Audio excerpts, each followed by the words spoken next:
I'm Jeremy Taylor, the Brit on the radio in your lugholes. Let me gently introduce an amusing application of elusive alliteration, otherwise known as Wednesday Night Undressed. Yes, with a pungent perspicacity of thrilling threnody of rapturous rippling rumbustious.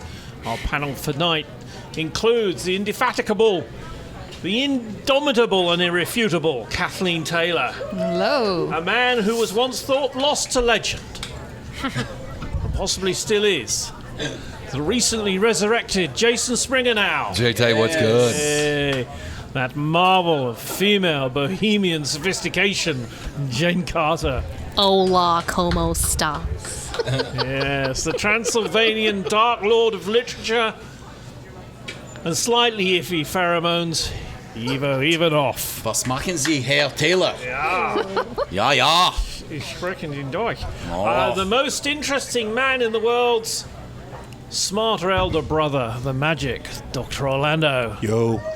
Oh, so Doc. without further ado, let's start with the first question for the panel. Getting wasted. When and why is it worthwhile? Jane Carter. Why did you start with me? Was that a hint? He wanted to get you before Were you trying got to wasted. say something, yeah. Jeremy Taylor? Because you have a straw in your beer, maybe? Yeah. Yeah. Well, Oh, yeah, you do have a straw why do you in your have beer. to call me out like that? What are it's you the first doing time I've drinking ever a beer done with a that. straw? Well, I thought if you had some wine and a stemmed glass at Conroy's, I could have a fucking straw in my beer. Can I Cheers to just that. say, I have point. to tell the Touche. listeners, Conroy's is a very civilised place, where in fact the owner of the bar was recently seen locking up his bicycle. Now this you can understand if he leaves his bicycle outside, but in fact the bicycle is in the bar. We have So to bring you- up the mouse from last week. The You don't mouse? know about it. No, what mouse? Oh, we had a little mouse here running around during the trivia game. A little mousy wousy. Yeah, All right, it was okay. running everywhere, and our engineer, took care of it. Took care of it. That means co-opted it onto his team. And with that ding, we come back, in fact, Ouch. to Jane Carter. Jane, when is it okay to get wasted? Well, I recently had to reassess the getting wasted bit. Because it's, the older you get, the harder it becomes to sleep. I've started noticing the sleep issue. Erratic sleep patterns and not being at your best in the morning. Your eyes feel like puckered assholes in your head. That is a visual. Drinks anytime. Wasted, at least if you have time for plenty of sleep, binge eating when you wake up and go back to sleep, I'd say that's okay. But I'm kind of getting over the wasted part. Sure. Can you remember a time when it was worthwhile? Yeah. Drowning my sorrows. I get wasted a lot. I have personal wakes for my favorite celebrities who pass away. That's always warranted, in my opinion. Anything else, the typical celebrations, weddings, birthdays, that kind of stuff. Cinco de Mayo, St. Patrick's Day, everything, The 2nd anything. of July, Yeah. 3rd of July, 3rd of July, 4th 4th of July. Yeah. 5th of July. The entirety of the Dr. Orlando, or are you going to puke? Thanksgiving break. Any day that ends in a Y. No. I'm not a drinker at all. So, I don't know. I actually, I find myself wasted. I never plan on being wasted. So, usually when I'm wasted, it's in celebration of something. So, whether or not it's worthwhile, I don't know. That's debatable. If I could walk around, I'm sorry, I'm going to say this, and as I'm saying it, I realize how horrible this sounds. But if I could walk around in a constant state of just slightly Oh, that buzzed, sounds horrible. Doesn't that sound horrible? that'd be great. But outside of that, no, I don't want to be to the point where I can't stand and can't adequately formulate sentences. And So when do you hope can't to do say something about your perspicacity current... into a microphone? That would be really, really upsetting for me. When do you hope to do something about your current situation then? Ooh. I think that was meant to be an insult. Yeah, I didn't get it. I think Yeah. he was busy Did you not rise above- listening to me insult him to try Yeah. to insult me. So I think yeah, so. it didn't. Yeah. it Jason didn't- Springer now. I'm going to have to go ahead and agree with the good doctor. You never plan on it. It just kind of happens. Okay. You don't sit there and say, I'm going to go to this wedding. I'm going to get wasted. Or I'm going to... You do Well, if you're maybe the groom. when you were like 22. Maybe when you were 22, maybe. Open bar. I'm getting wasted. I guess open bar might be a different thing. That's the answer. Maybe. When it's an open bar. But yeah, that's probably the best answer. But Yeah. definitely the older you get, yeah, I'm going to agree with Jane on this one. The older you get, just the worse off it is in the morning. So you just try to avoid it whenever you can. If you're planning ahead and have actually things to do the next day. Kathleen, getting wasted, when and why is it worthwhile? Probably never, but that doesn't happen. So maybe if you have a special occasion and like getting married that you actually intend to be permanent, it might be your last chance to. Actually, you Get just away. gave me an idea. Yeah. Instead of getting married, I will say this: when my divorce was finalized, Amen. On a I'm not divorce. gonna lie about this. Springer. Yeah. I planned on getting wasted that day. I was That- like, "You're that was a goddamn good right, one. I'm getting wasted." But you got to remember that getting totally wasted that way just shaves points off your IQ, and there's only a finite number of IQ That's points true. you got. You know. But that's probably the only time in life I was like, "Yep, I'm going to town." Yeah. I was trying to think the last time I did get wasted, and I can't remember. I remember the last time you got wasted. Oh shush. Evo. Well, with me, the answer is never. And actually, I don't get wasted. And I don't think anybody has seen me completely drunk since my 20s. I have a threshold that I know and I can sense, and I slow down and stop, and I never pass that threshold. The reason is I don't like losing a hold of my faculties. I don't like losing my identity and becoming somebody else. I have a pleasant drunkenness. When I used to get drunk in my 20s, I would do fun stuff. I never got aggressive like a lot of people do. I never got depressed like a lot of people do. I had fun drunkenness, but that being said, I don't like losing control of my own identity. That's why I always stop. If there is an opportunity, maybe like you guys said during a wedding, a big seminal event, maybe I'll drink more than usual. But typically, and maybe part of it is my knowledge of basic biochemistry and physiology and what happens to your body when you get drunk, and how your body basically reacts to alcohol the way it would react to a poison. And it attacks it with everything it has in order to eliminate it from your body. And when you drink too fast and too much, you get poisoned. It's poison. And yes, you release a little bit of dopamine in the very beginning when you start drinking, the first couple of drinks, but then it's all downhill from there physiologically. And sometimes it has permanent effect on your physiology and on your body. Screw all that. Next Christmas at your house, we're playing Let's Get Drunk and Wrestle. In the mud. Yes, I'll have a Feats of mud wrestling tournament. What about you, Jeremy Taylor? I've never seen you drunk. No, I got drunk once when I was possibly a teenager, and it was such a horrible event with much worshipping to the great white god and watching trees go round and round. That Who did you sleep with? Come on. You lost all inhibitions. What's his name? I don't remember. The point was, I got so ill that I never wanted to drink again, ever, and I did not drink for a very, very long time. I mean, 20 years, something like that. Wow. And then once we were sitting outside a pub, and it was a nice summer's day. This is the last time. It was a nice summer day, and we were drinking silver top Heinekens. I think it was silver top Heinekens, which are very, very potent. And I was leaning up the side of my car, and we were just popping these beers back, and it was time to go home for Sunday lunch, which was only a couple of miles down the road. And it's a straight road, and I tell you, the bends in that road, really, and I thought, good God, Jeremy, you should not be driving. And I haven't, as far as I know, I don't think I've got drunk since. Yeah. Well, that's good. What is a silver top Heineken? I don't know. Never heard It's a of it. bottle with silver. It might be another, but it's a lager beer. I want to see a silverback gorilla drinking a silver top Heineken. That So would be tell me, something Evo. amazing. silver hair. Evo, Absolutely. let's start with Evo this time. We finished Oh, with God. Evo just now. What is it now? It's going to be bad. And think about this. What crime would you commit knowing that you could get away with it? Ooh. What crime would you commit knowing that you could get away with it? Yeah, that's good. I mean, we have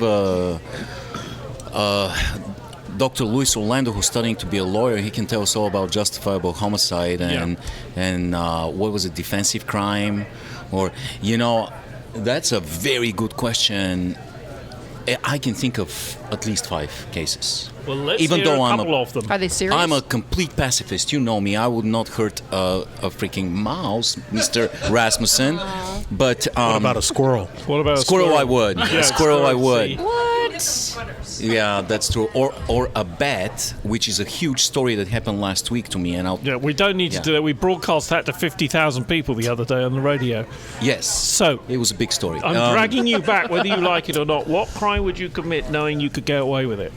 And it might be How about something- this? Get this.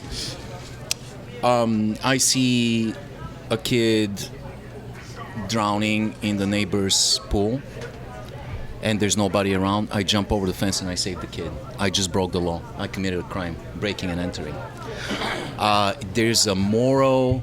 I was thinking a lot of good people there are a lot of good deeds done for the wrong reason, and a lot of wrong deeds done for a good reason, and that's one of those. I mean, what about Dr. Kevorkian? I can't euthanasia. It's legal in some countries in Europe. It's legal in Belgium. I can't imagine myself being a doctor and doing this because this is like the ultimate breaking of the Hippocrates oath, and also just taking a human life away. But when there's so much suffering, Kevorkian went to jail, went to prison for this, but he was helping people. So there's a morality factor here that you have to think about. So there's two things that I could immediately think about. So yeah, Okay. what do you think? Right, Lewis, Dr. Orlando is saying, not me, not me, not me. So we will come to him. Of course. Let's start with Kathleen then. We'll come up, Kathleen. Well, I secondly. like Evo's comment about there is sometimes a moral imperative. And I think that in general, banks are evil, so I would rob one. Yeah, and I would be a good person because of it. So If I could get Robin Hood conundrum, where you take from the rich and give to the poor. Is that okay?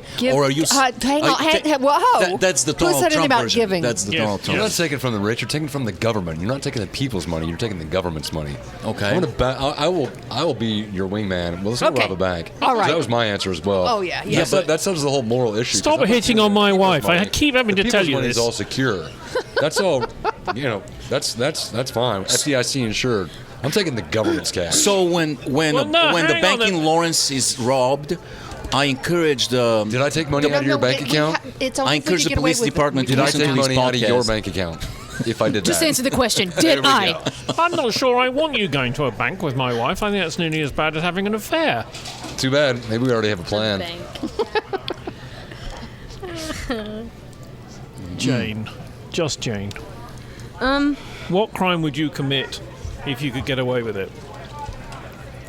Well, actually, I had something really bad happen to me when I was younger, and I got in big trouble because of it. I was only 17, and I got into a fight. Technically, it wasn't a fight, but I grabbed somebody in a rude manner, and therefore it was my fault. Even though Did he howl? she kicked me in the chest, and I had an oil footprint on my hoodie to prove it. Didn't matter if you grabbed somebody, you started it, right? But it was an extremely harsh lesson.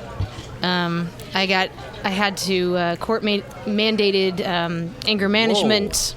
Oh wow! I was on probation for 2 years. And I remember when, right before my sentencing, they asked if I had anything to say. And I said, yes, sir. Had I known how much trouble I was going to get into, I would have really taken it out of her ass. And my mom was sitting behind me, and she was tugging on my shirt going, God damn it. And he said, well, that just reaffirmed why you're getting this harsh punishment. He thought I had an issue, right? But I had a legit reason for confronting this person, and they were running away from me. Anyway, okay, I'm going way too far with this. Basically, I used to lay in bed at night and come up with, because this girl took me through the ringer. I didn't hurt her. I mean, I might have lightly slammed her against a car, but I didn't hurt her enough to go to the x-rays and have all this extra medical bills brought up and stuff. Yeah. And I used to lay in bed at night thinking about how I would, from here on out, never let somebody take advantage of me like that again. How I would always have an alibi, and I would somehow, some way make these people pay. If nobody was going to listen to my side of the story anyway, that's it. So if any specific moment came up, then this that would woman's name is, just so that we and all our listeners can go visit her. No. So what you would commit if I you almost could get feel away sorry with for her it now. would be, beat the crap out of her right now. I actually have a lot of pity for her now. Now that I know she came from a very, very poor family. That's their shtick. They prey on other people to get money through courts. Oh, That's what they do. Yeah, I know a family like that. The scheme. I Yeah. see. What about the ultimate hypothetical, traveling back in time to kill Hitler? Is that a justifiable homicide? Jeremy, that's for you. You're a history buff. You've thought about this. My view would be it depends on when, and the other thing, of course, is that if you are instructed to do so by your principals, the generals or whoever, there was the British hit squad camped out at the Wolf's Lair for a long time, and the old bugger just didn't come home. Oh. Now, here's an interesting thing, and we'll go slight, but it's interesting, I think. In the media recently, lots of statues have been pulled down. Confederate statues, right, have been pulled down. Of people like General Lee and all that. Well, in Germany, they say they don't have statues because they don't want to remember any of the Nazis. A lot of people, though, have tried to put up statues of General Rommel, who was supposed to be a good German, right? But was he committing a crime being a senior general in Hitler's army? When is a crime not a crime? And the example I have comes from California. California has hosepipe bans, and so would you be a horrible person who should be put up against a wall if you water your grass when you're not supposed to? That's an interesting one. Also, you're not too deep. It's when's a crime. Parking on a double. Oh, you don't have double yellow. But parking in a disabled car park while you deliver a parcel. That's a crime. That's a crime. That pisses me off. I'll tell you a crime that we are all happy it happened. There was a young lady that didn't give up her seat on the bus, and believe it or not, it was a crime. Yeah. It was a crime, and it was not a crime. And it's one of those things that sometimes you gotta say, hey, this is just not just. I mean, if I was living in Saudi Arabia, I'll be breaking the law every single day. I'll be, fuck you, Wahhabi shit. I'm gonna break the law every single day, and I'll be proud of it. So I guess it depends where you are. It depends where the system is, what the boundaries are. But sometimes you got to break the boundaries. I've broken many laws during communist time. I mean, just listening to the radio at night, to Radio Free Europe or Voice of America was a crime, and I did it every single night. So, it's sometimes a crime is not a crime. You're correct. But back to the issue, Jeremy, you're saying that you would not kill the fluffy, chubby, cute Hitler, little baby toddler Hitler, but you would smoke out You would smoke smelly older Hitler when he was becoming dangerous? Who knows? You know, I mean, that's the thing. You know, what if a whole bunch of senators got together, right, led by John McCain, and said, look, to some Secret Service officer, we have to get rid of somebody. You know, what are those? They say no. Okay, so clearly we're not going to go down that route. No. But watering your grass in the middle of a drought, are you allowed to do that? I don't know. We've never heard from Jason. Have we? Yeah, it was. Bank robbery. He's going to help me rob that He's bank. taking my wife Remember the question was, on a what crime bank- would you commit and get away with? bank thing. That's true. Yeah. The The I bank. question you're was, taking my what wife. crime would you good commit to me. knowing you could get away with it? And there's so many examples of this. What I think is very a guy died the other day in North Korea. Guy died in North Korea. An American, actually, an American citizen died in North Korea. Why is he not being repatriated? We don't know. Well, we do. I don't know. He's an American soldier. And he just decided that what the Americans were doing was wrong. And this was during the middle of the Korean War. And he went across the other side, ended up having children.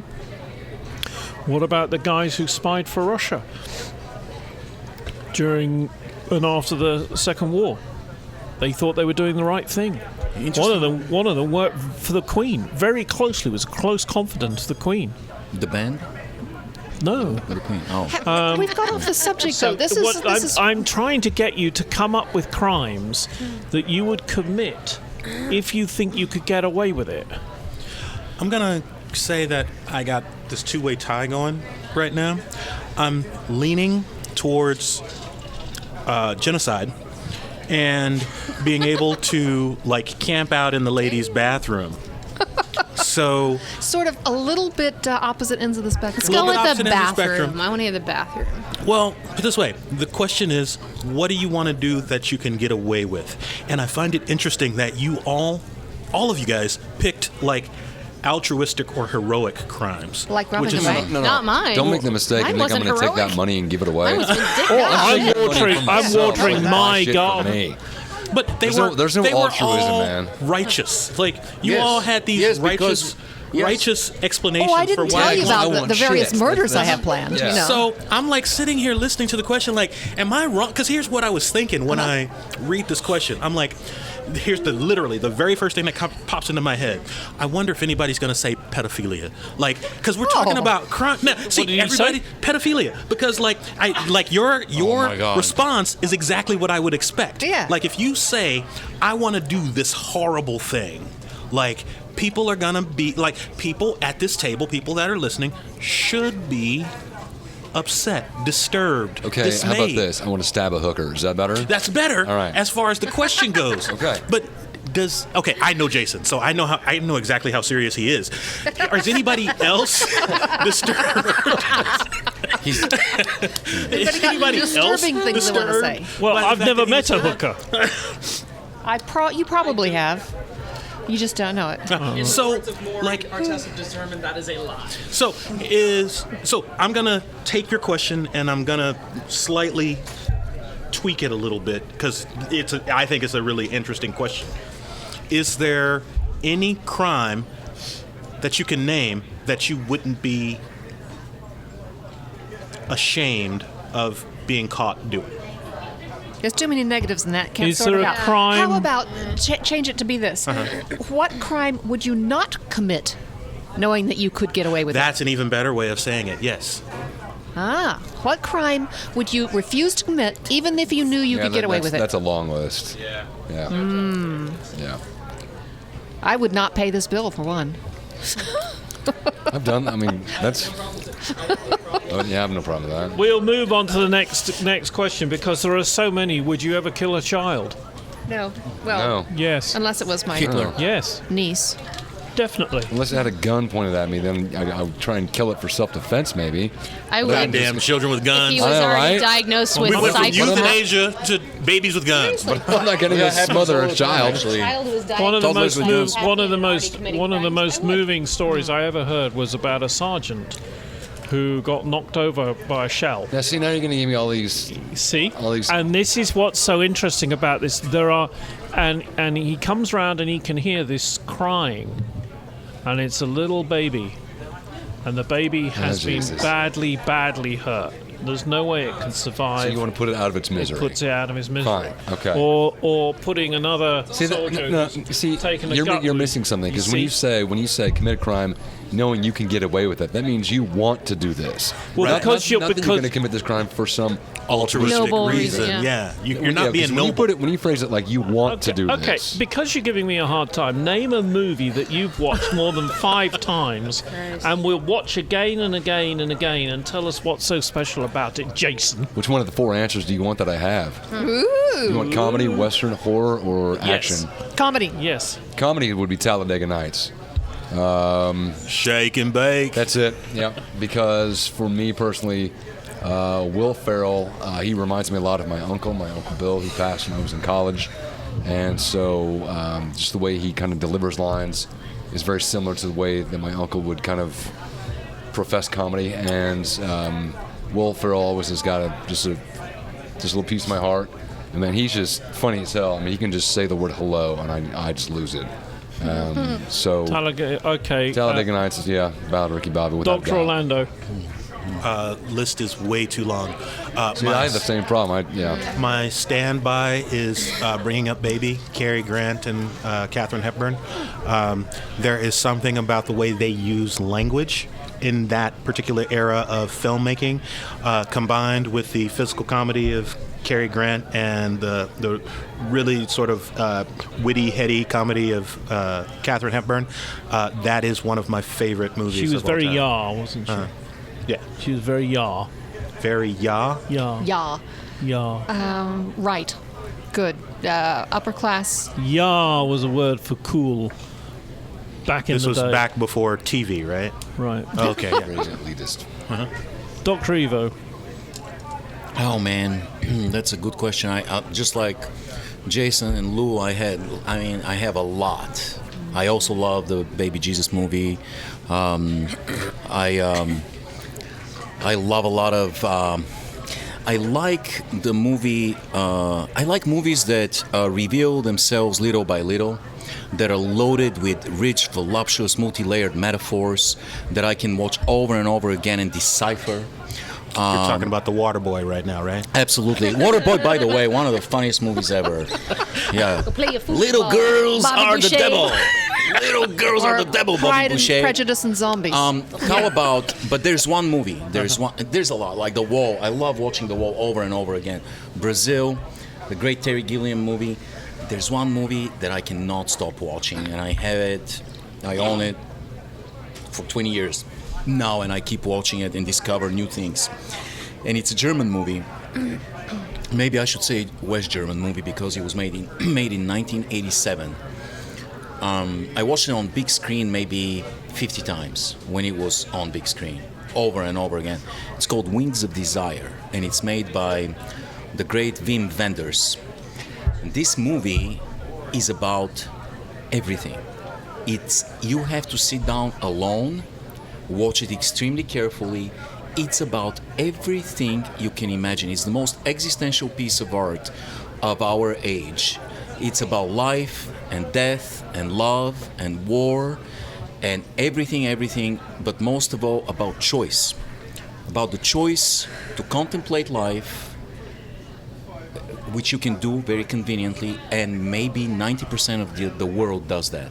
They just go through their daily routines, day in and day out. Or you can make the choice of participating actively in life. Bleed, hurt, but experience it.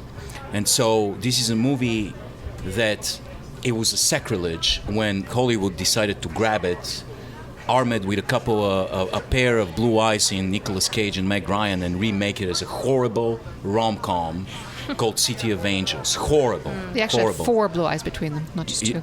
Two pairs. I said 2 pairs of blue eyes. That's exactly correct. And so, boom, bam to your grammatical assassination. So, I am so ashamed. So you Hey, guys, let's go rob a bank. Screw this. so you guys go and rent or watch on stream Wings of Desire, but don't watch it carefully. It's the most amazing camera work, cinematography, stunning. The acting is absolutely spectacular. It's got Peter Falk playing Peter Falk, and it is absolutely incredible. The other actors you wouldn't know, but there's 2 angels at the core of the movie. One is Cassiel, and he's the angel of sorrow. And if you look biblically, you'll find out about him. And the other is Damien, Damien is the angel of hope. And it's an absolutely stunning movie. It will reveal itself layer by layer. You have to get to the end to get the full impact. It's beautiful, beautiful. Yeah. Jane. Well, since Jason already went with comedy, which would definitely be Blazing Saddles or Airplane, by the way, I'm going to go with The Shawshank Redemption as being one of my all-time favorite go-to films. It's fantastic. I mean, in every way, shape, or form.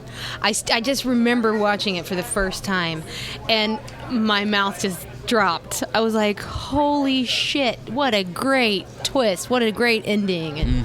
And You mean when they find out everybody's dead in the end? No. Escaping federal prison is a crime, and that's a good example of committing a justifiable crime. Kathleen. I don't know where you guys get all this time.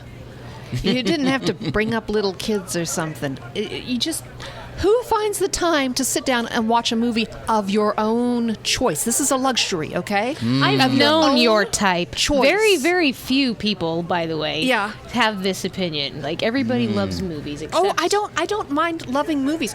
You just don't get a chance to sit down and watch your own movie 5 times, because the second time you watch it, the kids come and say, "You've seen that! I want dinner!" You don't just give them cough syrup until they leave you alone? Eat shit, go color. They say, I'm going to get on you like a spider monkey. So, I'm all jacked up on Mountain Dew. the movies that I have watched numerous times myself and enjoy are like Disney animated movies. Cinderella's fantastic. I like it. Beauty That's and not the your Beast favourite was movie, good. though, is it? It's not my favorite movie, no. My favorite movie is, as you know, The War of the Roses, because I sympathize That's a with that. great Everybody satire, does. though. Yeah. That's a Ever great since satire. you've mentioned That's it a great that a few movie. weeks ago, I have been doing all the lines in my head. Just thinking, I have got to watch this again. It was a great film. That's a great movie. Oh, film. It is a film. Good one. Yes. Now, going back in your lives, Did you tell us your favorite? Oh, Louis didn't go. Yeah, I did. yeah, you did. But Jeremy Bring did. up- It was that memorable. Did you? I get to a point where I see films lots and lots of times and I don't want to see them anymore because I already know the words.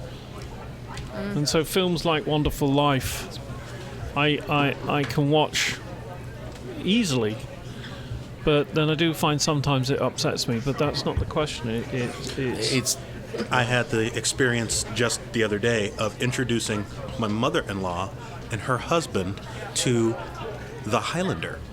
They had never, They've never seen that? The There can be Highlander. only one. And yes, and so there's this beautiful thing where they're like, The Highlander, what's this? I said, well, it is the movie that I watched the first time and thought, this is the worst movie I've ever seen. But then I watched it again I and thought, loved it. this is the greatest movie. I ever loved made. it. The soundtrack Seen it alone. so many Louis, times. I know you so well. From the first frame when there was a WWE wrestling, you were all in. in that case, for me, it's Young Frankenstein. Our producer wants to add one. Go on, let's see what Eric, the producer. I can watch, and I do watch every single year on February 2nd, I believe, Groundhog Day. Groundhog Day is a Good great one. one. Yeah. And because of its existential theories within it, then I try to do it each year. at different stages of my life. I watched it as a teenager, watched it in my 20s, 30s. It takes on different... So let's ask Eric, our producer, what his favourite film is. So I try to watch it every year on February 2nd. It's called Groundhog Day. And mainly because of the existential part. But That's very well done. it tends to repeat itself, and you apply that to your own life. Let's ask Eric. What am I repeating? Then put your little hand in mine. If the rest of my life were that moment, that's not good. All right, going back to Jason Springer now. Jason, tell us about a treasured item you lost over in the last 45 years and wish you could have it back again. That was pretty easy, actually. When I was in high school, when I was a senior, I was in advanced art classes, and I did a painting of a Marvel comic book character named Sabretooth, and an oil painting of him. And I mean, it was really good. My teacher loved it, and I had friends just coming up and saying how awesome it was, and it was really a good boost for me at that time in my life, because I went on to go into illustration for a while, and it really gave me a lot of confidence to go out and be an artist. And so what we used to do with all of the paintings is the teacher at the time, she would put them on the ledge in her classroom and let them dry out, and then you can come collect them in another couple days once it gets nice and dry. Somebody stole it. And it is the single best art piece I've ever produced in my life, and somebody stole it. And Let's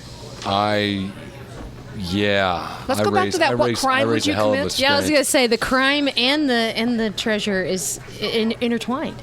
Okay, then I would kill the person who stole that. Let's go with that. Yeah. And I confronted the teacher about it, and then I confronted the administration about it. And I asked the class if anybody knew anything, and nobody would fess up to anything. And that's the one thing that I wish I had. Dr. Orlando. I think I've talked about it on the podcast here before. I started collecting comics when I was 12 years old. I had probably 4,000 or so in my collection. I went down to the basement one day about 4 years ago and was looking for something and had reason to set the comic book boxes on the floor of the basement. Didn't think about it anymore that day. I just meant to go downstairs and grab what I was going to grab and run upstairs and come back down and put my comics away. Didn't do that. Left the comics there. That night it rained. The basement flooded. It flooded badly enough that the entire collection was damaged. And right now my kids are right at the age where it is something that they would have gotten tremendous enjoyment from. Whenever you start, especially if you're young in the 1980s, you start collecting comics with the hope of making money off of them. It's sort of like baseball cards. If you think you're going to get the greatest baseball card, you're kind of hoping to find out that you've made $1 million. And I gave up on that probably a couple years after I started collecting them. But I always wanted to just be able to give my kids this treasure trove of things that interested me when I was a kid, and say, here are the stories that I like to spend my time reading when I was younger. So when I went downstairs the next day and the basement was flooded and the comics were destroyed, it was quite honestly the saddest day I was not that sad when I got divorced. I was not that sad the first time I dropped out of school. It was this was the worst day of my life. So if I could have something back, it would be that thing that I had literally collected for 30 years. Did you shed actual tears? Yes, I did. I would have bawled like a baby. Yeah, oh my gosh. Yeah. Ivo Ivanov. Was it when you lost your castle in Transylvania? No. Really, physical items. I can't think of anything like a physical object that I regret losing. It's maybe, yes, actually there is one. I spent maybe 3 months 4 years ago transferring video footage that I've taken over 15 years of my kids to a hard drive.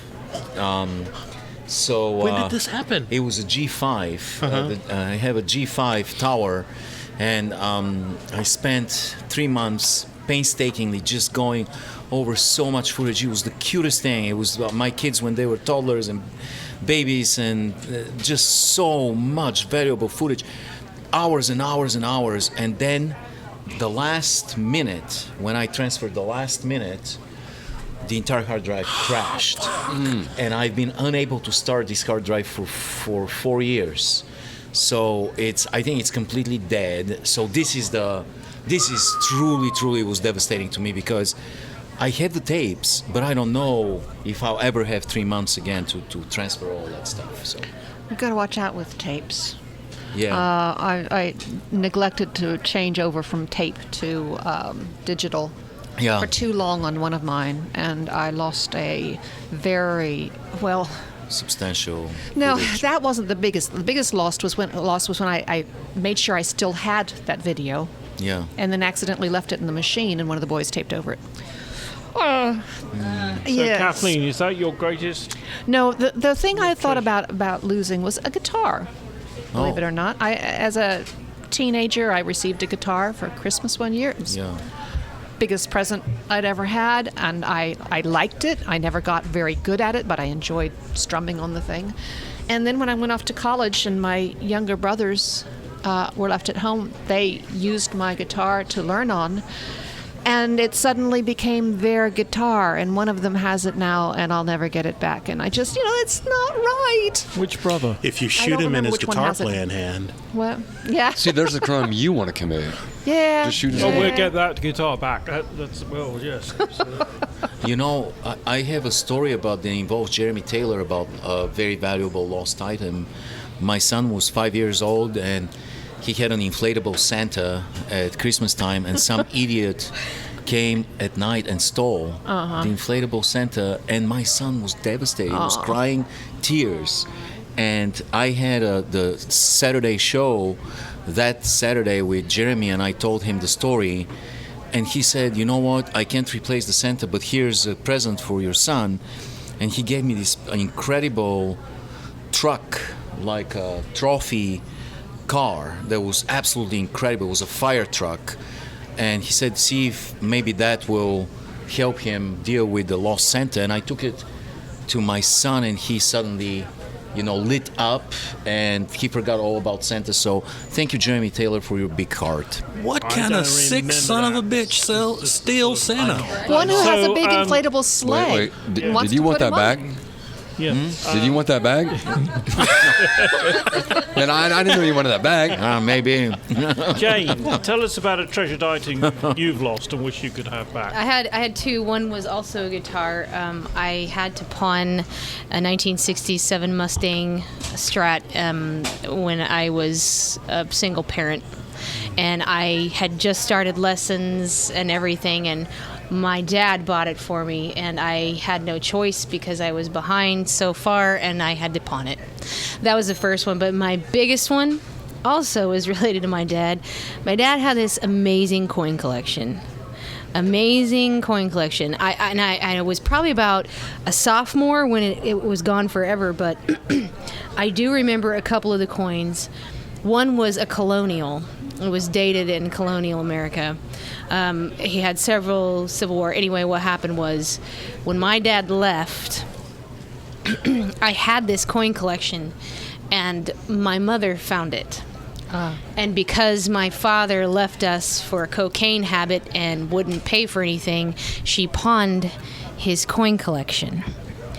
And I swear to God, it's still a matter of contention. I mean, I am just like, you had no right to sell something like that. Yeah. What is wrong with? And usually, I mean, my mother doesn't do things like that. She is a very good person, but she has such animosity towards this man that she just didn't see him as a person, but she never thought that it was possibly tied to me as well, that it was my right to have inherited this thing. Yeah. It was a pretty big deal. It was pretty awesome though, that coin collection. What about you, Jeremy? Two things. One is a boat believe it or not. The aristocrat. No. This is a little boat, about 12 feet long, and I left this boat in a marina because I was working there, and because I was a horrible teenager type person and I was doing other things, I never went back to get it. And it's haunted me ever since. And the other thing is my orange dog. Your orange dog? My orange dog. When I was ickle, my grandfather used to like to buy me presents, and he bought me this present of an orange dog. A real dog or a What was his stuffed name? stuffed dog? Okay. Yeah. I don't know whether he had a name or not. Orange dog. Anyway, Was it some Blueberry? girlfriend managed to get hold of him, and I've never seen him again, and I lost him. Jeremy, I couldn't help but notice you said you were a horrible teenage person, and I feel like you're selling yourself short. You're a horrible person now, too. Yes. So, Lewis, let me tell you, Dr. Orlando, how do you define, for you personally, the difference between a real close friend and an acquaintance? The real close friend will still be shocked when I tell them about the bodies, and the really close friend already has the shovels. Shovel buddy. Exactly. The shovel buddy. Are you guys familiar with the term shovel buddy? Can you know what guess shovel what buddy a is? shovel buddy is? I can now. No, it's beyond that. You have to tell the story. When I die, You want your close friends to dig your grave? No. No? Evo will be going and clearing out my web browser history, finding all the magazines, and disposing of them before the family comes in. I see. This is your shovel buddy. Got it. That is the premium example of a close friend. The acquaintance is the person He's who writing you're down still shovel afraid buddy. of showing your particular flavor of porn to. Yes, that's the shovel buddy. It was Preston and Steve that started this, right? Yeah. So As it's opposed to now- a shuffle buddy. Men are weird. Jason, Yeah. what, how would you define? I'm afraid I don't have anything as good as a shovel buddy. But kind of. I mean, I was going to say you rely on your close friends to basically help you out in a time of need in your life, which I guess would be a shovel buddy. I mean, that's a specific That example. is a specific need. That is a specific need. friend has to fulfill for you. Yeah, I mean, acquaintances. Yeah, I'm not going to call an acquaintance to be my shovel buddy. That's not going to happen. I'm not going to go knock on my neighbor's door and be like, "Hi, we never talk, but can you help me with something when I die?" Yeah, that's not going to happen. But probably your closest friends, like you share life experiences and good life memories, and you just kind of grow together throughout life. That's a close friend, I would say. Yeah. An acquaintance is somebody you're polite Kathleen. to. Yeah, A friend you don't have to bother.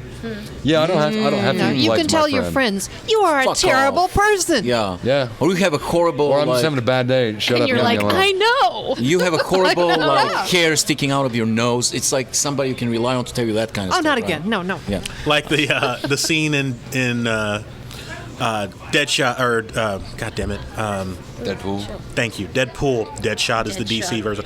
Deadpool, when they're sitting there talking about Ryan Reynolds' face Yes. in the movie. Yep. Yeah. That is the scene of friendship. That is a close friend right there. Yeah. Yeah. I have to agree with Jason though. A time of crisis is when you know who your real friends are. When you're sick and everybody disappears, when you get cancer, everybody's gone. There'll be a handful of people that will show up at your door. Those will be your friends. To me, I know who my friends are from way back when I was in the army, and we went through hell together for 2 years, and I knew the people that I can rely on. Amazingly, so many years later, we're still friends, and we still see each other every time I'm in Bulgaria. We still talk nonstop. We're inseparable.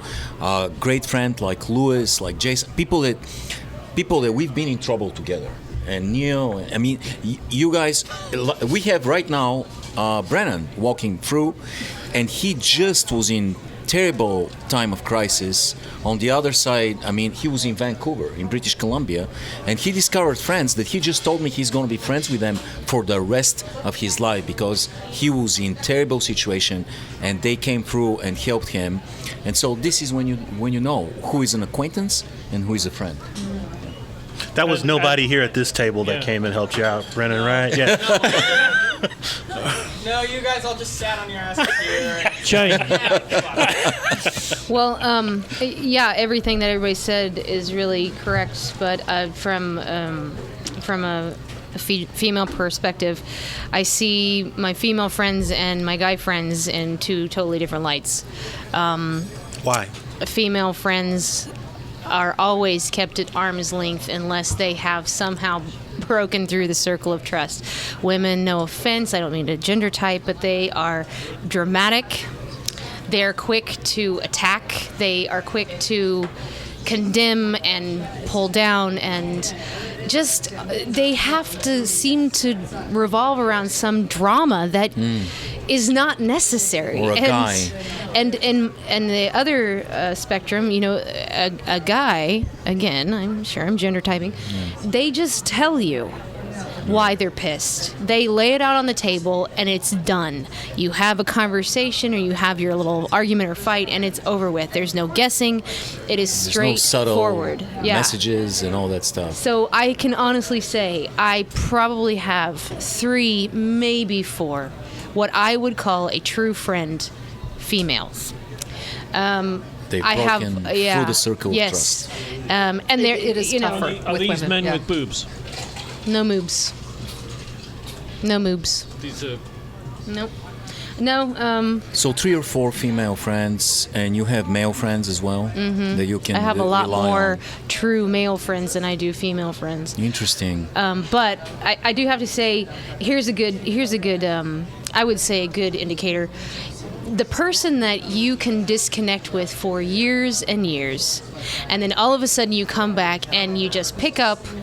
No Exactly, guilt. you left. No, where the hell have you been? It's good, just yeah, that's laughs. good. It's drinks. It's fun. Yep. Always will be. That's a good indication of a real That's a friend. lifelong friend for sure. Yeah. I agree. I call those folks family. Yeah. So finally, for me, definition of a close friend for me is someone who can call me, slightly slurring their words, because I don't really like people who get drunk. It's a thing with me, and who's had a few, and they put their car in a snowdrift, and it's going to take at least half an hour to get to the car, and I've got to get out of bed because it's 3 o'clock in the morning. The people that I will not make an excuse for, I will just go and pull out of the thing. I have to be honest with you guys and all this. I'm not sure how many people I could call if I was in that situation. You've been listening to an amusing little Wednesday evening with a bunch of friends. And because he gets so upset about where he is in the thank you list, I want to make a special thank you. Quite clear, so that there can be no ambiguation. That we want to thank and be humble in the presence of Jason Springer. Yes. Yes. Thank you, Jason Springer. Thanks, Dick. Also on the team was Kathleen Taylor, Jane Carter, Ivo Ivanov, and the Magic Dr. Orlando. And we also want to thank our sponsors, Ivo. Today's sponsors. Let's see. Let's thank today our sponsors from Enron. They did not provide financial assistance, Which but is probably helpful. yes, but they What do we think, Scaramucci? They did offer, yeah, He lost but it, yeah. Scaramucci as well. But Enron did offer accounting services to our finance department, and they vouched that they will help us increase our revenue from 0 to -7 billion and provide us with fantastic shady accounting and money laundering, massive money laundering in South Pacific nations. We also want to thank our producers and engineers, Neil Rasmussen, and of course, Eric, the producer.